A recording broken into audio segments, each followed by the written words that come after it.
We're back with head coach Brad Pindel. Week 2, back home, big game before Westwood Day. Let's just talk about that pageantry first. You got to get excited about the home opener and it being a big weekend every year at this time of year here in Westwood. Yeah, Westwood Day is very exciting. The kids get all excited about it. The fireworks after is always a great thing, especially when you win.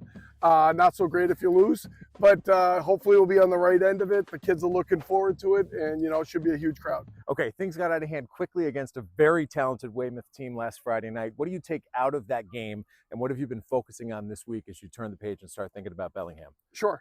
The big takeaway last week for me, I mean, that's like you said, that's one of the best teams in the state. We're not going to face a team that is that kind of size. My biggest takeaway was our compete level. We never gave up. Opening drive to the end of the game, our kids were out there. They were competing as hard as they can. Our execution was as good as it could be. Sometimes you run against a buzzsaw and, you got to take your lickings, and that's sort of what happened.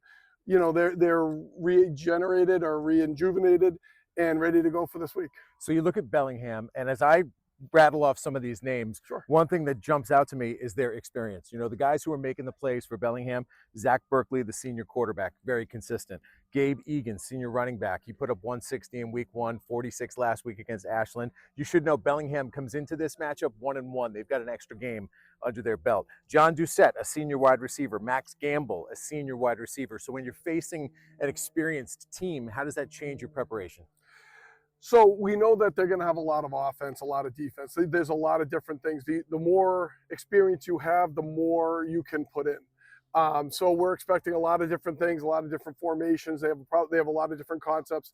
Their coaches are outstanding. I coached against both of them when they were in high school, and now I'm coaching against them as coaches. That's crazy. But they're very talented coaches. They do a really good job. They're going to have their team ready, and with veterans like that, we're going to have our hands full. But hopefully we come out and we execute and we take care of business. That says nothing about your age, by the way. Yeah, it says just a lot for about the record. my age. Just for the record. All right, let's talk about Ty. Right, Ty under center, interesting relationship. He obviously. Do you talk over dinner? Do you talk about game plan?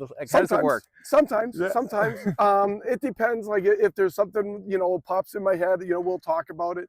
We'll sit down at home and we'll watch some film together and go through different coverages and things like that to make sure that he's mentally ready. So your take on him, always difficult to kind of assess your own guy, but maybe you feel more comfortable assessing your own son.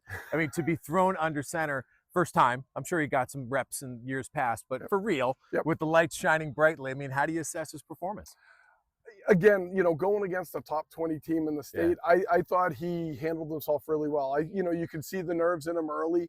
But he was able to get out of the pocket a couple of times, make things happen, extend plays, put the ball in spots where he needs to.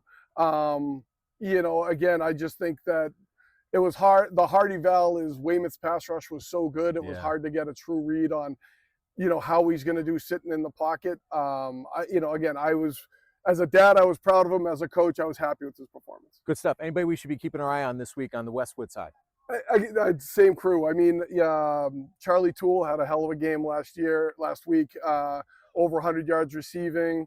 My guess is Bellingham's going to try and shut him down, but we have other weapons that are ready to go. I think hopefully our ground game can get going. Dante Martucci, who had a great year last year, I think he should get going this week, and hopefully we can get the whole offense rolling. All right, well, you're on live TV. You know that, right? We're live TV. It's going to be a lot of fun. I'm going to be awesome. Joining Morgan Donahue in the booth this Friday. It's Westwood hosting Bellingham. The annual Westwood Day Weekend kicks off with hopefully a W for the Wolverines. That's Brad Pindel, week 2. I'm Tom Leyden. Thanks as always for joining us.